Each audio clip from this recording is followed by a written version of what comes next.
Good evening Varma గారు. Very good evening. ఏం జరుగుతుంది? ఏ విషయం సార్? జగన్మోహన్ రెడ్డి గారు ఢిల్లీ అట, మీరు ఆపుతున్నారట. కృష్ణాంజలి గారు అనుమానం ఏంటంటే ఏదో ఈడీ రంగంలోకి వచ్చింది, ఆయన అరెస్ట్ చేసే అవకాశం ఉంది, అది ఆపుకోవడానికని ఆయన అంటున్నారు. సార్ ముందుగా మీకు, పుణ్యశీల గారికి, కృష్ణాంజలి గారికి, కిరణ్ రాయల్ గారికి, 90 వీక్షకులందరికీ గుడ్ ఈవినింగ్. జగన్మోహన్ రెడ్డి గారు ఢిల్లీ నిక్షేపంగా వెళ్ళొచ్చు సార్, ఎవరు ఆపరు. కాకపోతే ఆయన దేశం దాటాలంటేనే ఈడీ కానీ సిబిఐ కేసులు కానీ ఆపుతాయి, అంతేగాని ఢిల్లీ వెళ్ళటానికి ఆయన ఎవ్వరు ఆపరు సార్. ఆయన నిక్షేపంగా ఢిల్లీ కాకపోతే డెహ్రాడూన్ పోవచ్చు, ఆ తర్వాత దాచేపల్లి వెళ్ళొచ్చు. ఆయన ఇష్టం, రాష్ట్రంలో దేశంలో ఆయన ఎక్కడ కావాలంటే అక్కడికి వెళ్ళొచ్చు, మేమెవరు ఆపటానికి. కాకపోతే దేశం దాటాలంటేనే ఆయనకు అవకాశం లేదనేటటువంటి విషయాన్ని గుర్తుపెట్టుకోవాలా. ఢిల్లీ వెళ్ళటానికి మేము ఆపుతున్నాం అనేటటువంటి, అసలు ఆయన వెళ్తున్నాడో లేదో తెలియదు. ఇప్పుడు కొన్ని వర్గాలు, మీడియా వర్గాలు ఆయన ఢిల్లీ పోతా ఉన్నారని చెప్తా ఉన్నారు. వెళ్తే వెళ్ళమన్నాను సార్, మేమెందుకు ఆపుతాం, మాకేం అవసరం లేదు. ఆయన వెళ్ళదలుచుకుంటే నిక్షేపంగా వెళ్ళొచ్చు. ఆయన ప్రధానమంత్రిని కలవచ్చు, ప్రెసిడెంట్ గారిని కలవచ్చు, లేదంటే రాష్ట్రంలో గవర్నర్ గారిని కలవచ్చు. ఇంకేదైనా రిప్రజెంటేషన్ ఇవ్వాలంటే రాష్ట్ర ముఖ్యమంత్రి ఈడీని ఏమన్నా ప్రయోగిస్తున్నారా జగన్మోహన్ రెడ్డి గారి మీద? ఈ అనుమానాలు కూడా వస్తున్నాయి, అరెస్ట్ చేస్తారని. సార్ ఒక విషయం సార్, ఈ రోజు ఆంధ్రప్రదేశ్ లో జరిగినటువంటి 2019 నుండి 24 వరకు ఏదైతే ప్రజల ప్రాణాలు పణంగా పెట్టి సంపాదించారు కదా కోట్లు, ఆ కోట్ల విషయంలో ఏది ఫోన్ పే, గూగుల్ పే కూడా తీసుకోకుండా సంపాదించారు కదా సార్. ఆ సంపాదనల గురించి, సంపద సృష్టిల గురించి మీరే చెప్పాలండి వంశీ గారు.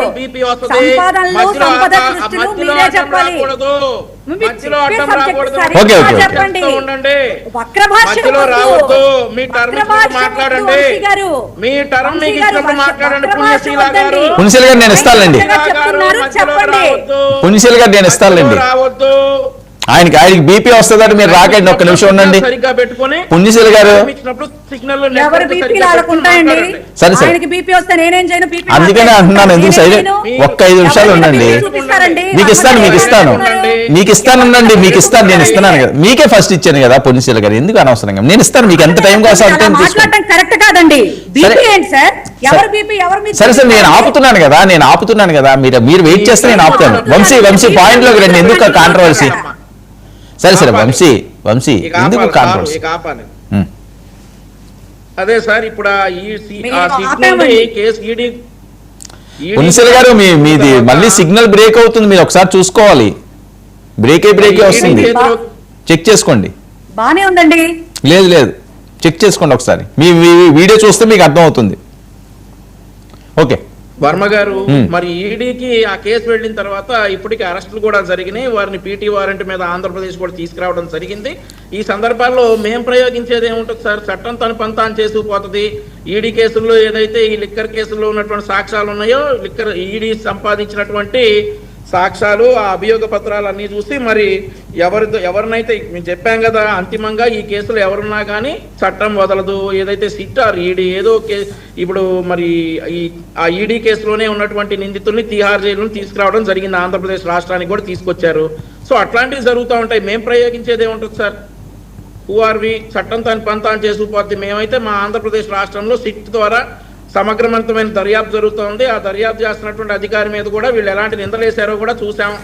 సో అవన్నీ జరుగుతూ ఉంటాయి, వాడి ప్రాసెస్లో అవి జరిగిపోతూ ఉంటాయి సార్. మరొకటి ఏంటంటే, మేడం పుణ్యశీల గారు ఇందాక మాట్లాడుతా, మేము 175 నియోజకవర్గాల్లో మా క్యాండిడేట్ని నిలబెట్టుకుంటాం, మాకు ఈ సీట్లు అని కర్మ మాకు లేదు, జనసేన టీడీపీ కొట్టుకుంటుంది సార్, ఆ కర్మ మాకు లేదని అన్నారు. మాలో మేము కొట్టుకుంటామేమో, మిమ్మల్ని ప్రజలు కొడతారు. ఏదైతే అసెంబ్లీ ఎలక్షన్స్ లో 11 ప్రజలు 19లో మిమ్మల్ని కూడా కొట్టారు బానే. పుణ్యశీల గారు నేను ఇస్తానండి. పుణ్యశీల గారు, ఆయన అయిపోయినప్పుడు మీరు స్టార్ట్ చేస్తే ఇంకా పెరిగిపోద్ది. నేను ఇస్తాను. నెక్స్ట్ మీరే మాట్లాడదు కానీ, కాదండి, నెక్స్ట్ మీరే మాట్లాడదు కానీ నోట్ చేసుకోండి. పుణ్యశీల గారు నెక్స్ట్ మీరే మాట్లాడతారు, నెక్స్ట్ మీకే ఇస్తాను. మీరు ఎంత టైం కాస్తే అంత టైం తీసుకోండి, ఒక్క నిమిషం వెయిట్ చేయండి. ఇద్దరు క్రాస్ టాక్ చేస్తే టైం వేస్ట్, ఎవరికి వాయిస్ రాదు. ఏదైతే అసెంబ్లీ ఎన్నికల్లో 11తో కొట్టారో, ఏదైతే పులివెందుల జెడ్పీటీసీ డిపాజిట్లు లేకుండా కొట్టారో, ఈసారి జరిగేటటువంటి స్థానిక సంస్థల ఎన్నికల్లో కూడా మళ్ళీ అదే తరహాలో కొట్టడం ఖాయం. కాబట్టి జనసేన మేము కలిసి ఉన్నాం, మాలో మేము సీట్ల కోసం కొట్టుకుంటామో లేదంటే సమర్థవంతంగా మేము సీట్లు విభజించుకుంటామో అది మా ఇంటర్నల్ విషయం. జనాలు మిమ్మల్ని కొట్టడానికి సిద్ధంగా ఉన్నారు, అది చూసుకోండి. మరి ఇంకోటి మిమ్మల్ని ఏమంటున్నారు, కొట్టకుండా చూసుకోండి. రాష్ట్రంలో అన్యాయాలు. అర్రే ఏంటి వర్మ గారు, సరే ఆవిడ మాట్లాడమనండి సార్, ఆవిడంతా అయిపోయినాక నేను మాట్లాడమనండి, ఆవిడ మాట్లాడి నాకు మ్యూట్ చేయండి. ఒక నిమిషం ఉండండి పులిసెల్ గారు, నేను నెక్స్ట్ ఇస్తానండి. మీరు క్రాస్ టాక్ చేయడం వల్ల ఇద్దరికి వినిపించదు, నాకు అసలు వినిపించదు. నేను ఇస్తాను కదా మీకు ఎంత శ్రేయం కలుగుతా టైం తీసుకోండి. ఇప్పుడు మరి రాష్ట్రంలో అన్యాయాలు అవి ఎక్స్ప్లెయిన్ చేయడానికి మరి ఢిల్లీ వెళ్తారు జగన్మోహన్ రెడ్డి గారు అని చెప్పి పుణ్యశీల గారు చెప్తా ఉన్నారు. చెప్పాలి, రాష్ట్రంలో జరిగినటువంటి అన్యాయాలను ఎక్స్ప్లెయిన్ చేయాలా. ఏదైతే ఒక ఫేక్ డెత్ సర్టిఫికేట్ సృష్టించి స్పీకర్ గా చేసినటువంటి వ్యక్తి 4 కోట్ల రూపాయల ల్యాండ్ ని ఒరిస్సా నుండి ఎవరో మహిళను తీసుకొచ్చేసి రిజిస్టర్ చేస్తున్నారు కదా మీ పేరుతోటి, ఆ అన్యాయం చెప్పాలా. ఏదైతే సీదిరి అప్పలరాజు అనేటటువంటి ఒక మాజీ మంత్రి వాళ్ళ అబ్బాయి తీసుకుని యాక్సిడెంట్ చేసి ఒక మనిషిని చంపేస్తే లేదు చంపింది ఇతను కాదు వేరే వ్యక్తి అని చెప్పేసి సిద్ధార్థ్ అనేటటువంటి వ్యక్తిని తీసుకొచ్చి ఆ స్థానంలో కూర్చోబెట్టి తన కొడుకుని ట్రీట్మెంట్ తీసుకెళ్లి చట్టం కళ్ళు కప్పాలి, పోలీసులు పక్కదో పట్టించేటటువంటి అన్యాయాన్ని ప్రైమ్ మినిస్టర్ గారు దాకెళ్ళి చెప్పాలి. ఇట్లాంటి అన్యాయాలన్నీ చెప్పడానికి జగన్మోహన్ రెడ్డి గారు ఖచ్చితంగా వెళ్ళాలి ఢిల్లీకి. మరి ఇంకొక మాట అన్నారు సార్, ఏదైనా అయిపోయిన తర్వాత ఢిల్లీ వెళ్ళి వచ్చిన తర్వాత క్లియర్ గా చెప్తారట.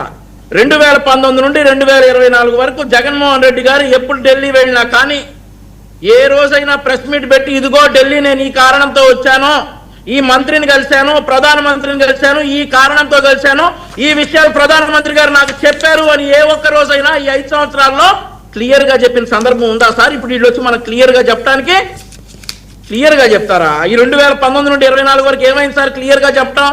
ఒక్క మాట కూడా చెప్పలేకపోయారే. సో ఇక ఇవన్నీ జగన్మోహన్ రెడ్డి గారు ఢిల్లీ కాకపోతే డెహ్రాడూన్